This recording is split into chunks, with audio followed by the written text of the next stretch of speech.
2017 நடந்த கூட 2021 கண்டுபிடிச்சிருக்காங்க. ஆனா இந்த 2 வருஷமா நீதிமன்றத்துக்கு தெரியாம மறைச்சுக்கிட்டே வர்ற அப்படின்னா ரொம்ப பெரிய ஒரு ஆள், யாரோ ஒரு ஆள், மிகப்பெரிய ஆளு இந்த துறையில இருக்கிற ஆளு, அதிகாரிகளா இருக்கலாம், மந்திரியா கூட இருக்கலாம், இதை மறைங்க, இதை கொண்டு வராதீங்கன்றாங்க. எனக்கு கிடைச்ச தகவல் இது எல்லாமே உங்களுக்கும் தெரியுங்கிற மாதிரி எனக்கு சொன்னாங்க. ஆனா உங்களால முடியல அப்படிங்கறது நான் கேள்விப்பட்டேன். காரணம், உங்களுக்கு ஒரு பிரஷர் வந்ததா சொல்லணும். ஆனா இப்ப இந்த குற்றச்சாட்டுகள் வெளிச்சத்துக்கு வந்திருக்கு. இதை ஒண்ணு நடவடிக்கை எடுக்கணும், சட்டப்படி நடவடிக்கை எடுக்கணும். சஸ்பெண்ட் பண்ணிட்டாங்க ஒரு நடவடிக்கை அல்ல இந்த குற்றத்துக்கு. அப்படின்னா நம்பிக்கை மோசடிக்கு 14 வருஷம் லைஃப் இல்ல 20 இயர்ஸ், அது குறைஞ்சபட்சம் 14 வருஷம்.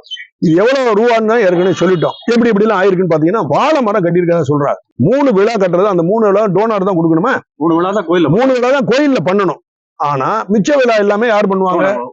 உபயதாரர்கள் சொல்லக்கூடிய டோனார், கொடையாளர்கள் செய்வாங்க.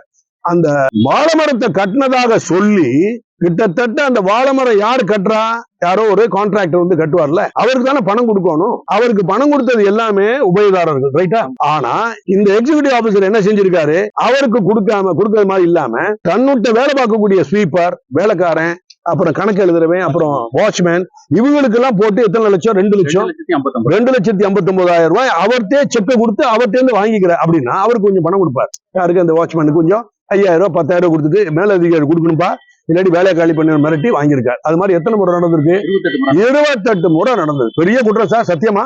நீங்க எல்லாம் கேள்வி கேட்க முடியாது. இதுல மாட்டிக்கிறோம் நம்ம. இதுல வந்து உண்மைத்தன்மைக்கு பேச்சுக்கே இடம் இல்ல. பிகாஸ் இதை கண்டுபிடிச்சவன் அந்த டிபார்ட்மெண்ட்ல இருக்கக்கூடிய ஆடிட்காரன். நம்ம வேற டிபார்ட்மெண்ட், போலீஸ் டிபார்ட்மெண்ட் இல்ல. ஆனா இப்ப போலீஸ் டிபார்ட்மெண்ட் இன்ன வரைக்கும் அவர் கொடுக்காம தலைகுப்புற ரிப்போர்ட்டை கொண்டு போய் எஸ்பி கிட்ட கொடுத்துட்டாரு. எஸ்பி இதுல எல்லாம் இன்ட்ரெஸ்டடா இருப்பாரா இல்லையா அப்படிங்கிறத எனக்கு தெரிஞ்சு எஸ்பி எல்லாம் இருக்க மாட்டாங்க. அவங்களுடைய வேலையெல்லாம் வேற வேலை. முன்னாடி மாதிரி தொழில் ரீதியான எஸ்பிகளை என்னால பார்க்க முடியல. இது மாதிரி குற்றச்சாட்டுகள் நடந்துச்சுன்னா விரட்டி பிடிப்போம் நாங்க. எங்க மாதிரி ஆளுங்க கோபநாய் மாதிரி பிடிச்சு கொண்டாந்து நேரடி எஃப்ஐஆர் போட்டு யாரை விசாரிச்சு நேரம் எல்லாம் கம்மி பண்ணிட்டு இருப்பாங்க. 3 ஈவோவும் கம்மி பண்ணிட்டு இருப்பாங்க. சஸ்பெண்ட் ஆயிருக்காங்கிறது கணக்குல வர, அது ஒன் துறை ரீதியா எடுக்க வேண்டிய நடவடிக்கை. இது வேற. ஆனா சட்டப்படி தூக்கி உள்ள வச்சிருப்போம். இன்ன வரைக்கும் உள்ள வைக்கல. என்ன காரணம்? ஜாயின்ட் கமிஷன் உயிரோட இருக்காரா இல்லையாங்கிறது டவுட். அப்ப உயிரோட இருந்தாருன்னா அவர் நடவடிக்கை எடுக்கணும். அதுக்கு மேல இருக்கக்கூடிய கமிஷனர் உயிரோட இருந்திருக்காரா, இறந்துட்டாரா அப்படின்னு நம்ம கேள்வி கேட்கணும்.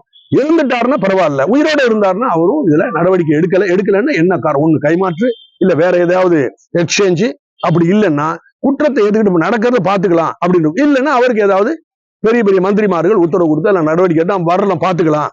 ஹைகோர்ட் தானே போவாங்க. போகும்போது நம்மளுடைய state public prosecutor, additional advocate, பெரிய பெரிய அதிகாரிகளை வச்சு நம்ம பேசி நம்ம பாத்துக்கலாம். அதிகாரிகளை காப்பாற்றணும்னு சொல்லியிருக்கலாம். வாய்ப்பெல்லாம் இருக்கு. ஆனா மொத்தத்துல கோயிலோட சொத்து மொட்டை எத்தனை லட்சம்? 29 கோடிக்கு மேல. 29 லட்சம், அப்புறம் 17,000, அதுக்கு அடுத்தது 544 ரூபாய், இன்னும் 50 பைசா கூட விடல.